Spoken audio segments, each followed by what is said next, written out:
PSC তার পুরনো পথেই হাঁটছে আমার যেটা মনে হচ্ছে। আজকে এই টক শোটি হওয়ার কিছুক্ষণ আগে আমি পিএসসির একটি প্রেস বিজ্ঞপ্তি দেখেছি। সেখানে পিএসসি উল্টো আমাদের দিকে 4-5টি প্রশ্ন ছুড়ে দিয়েছেন।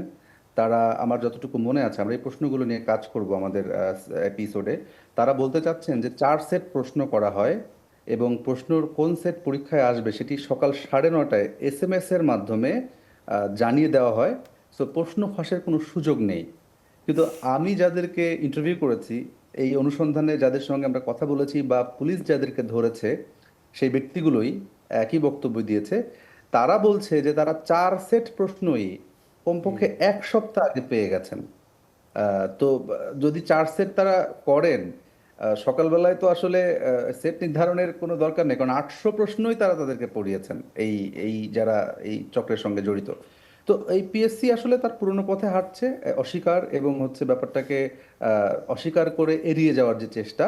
কিন্তু আমার মনে হয় যে এইখান থেকে পিএসসির একটা রিকনস্ট্রাকশনের পথে হাঁটা উচিত। কোথায় কোথায় ত্রুটি আছে, কিভাবে প্রশ্নগুলো ফাঁস হয়, যেটা ঢাকা বিশ্ববিদ্যালয় করেছিল। আপনি জানেন যে ঢাকা বিশ্ববিদ্যালয় আমাদের রিপোর্ট প্রচারের পর এটিকে অ্যাড্রেস করেছে, সেই সব শিক্ষার্থীদের থেকে বহিষ্কার করেছে এবং তারা তাদের পরীক্ষা পদ্ধতিতে পরিবর্তন এনেছে। 40 মার্কের রিটেন যুক্ত করেছে। তারা তাদের নিজস্ব ক্যাপাসিটি বিল্ড আপ করেছে প্রশ্ন ছাপার এবং প্রশ্ন প্রণয়নের। এবং তারা কিন্তু এই সংক্রান্ত যে কোনো কাজে দুর্দান্ত সব তদন্ত করে নিজেদের মধ্যে ব্যবস্থা নিয়ে এটাকে আরো সুরক্ষিত করার চেষ্টা করেছে।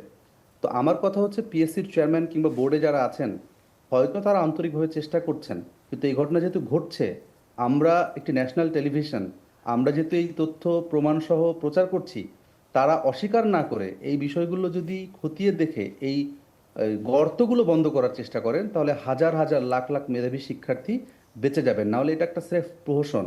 আপনি পরীক্ষা অ্যারেঞ্জ করছেন, কষ্ট করে বাসে করে হোটেলে থেকে মানুষ পরীক্ষা দিচ্ছে, শ্রমিক, কৃষক, দিনমজুর, তাদের সন্তানেরা।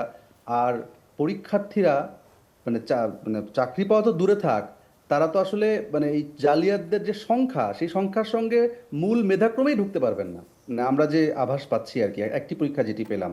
হ্যাঁ, আমরা অনেককে চিহ্নিত করতে পেরেছি, সেগুলো আরও একটু তদন্ত করছি, সেগুলো এভিডেন্সিয়াল করার চেষ্টা করছি। আমার মনে হয় যে সার্চ লাইটের পর্বগুলোতে আমরা ধীরে ধীরে তাদেরকে সামনে নিয়ে আসতে পারবো। এগুলো নিয়ে আমরা কাজ করছি, আগাম কোনো কিছু বলা ঠিক হবে না।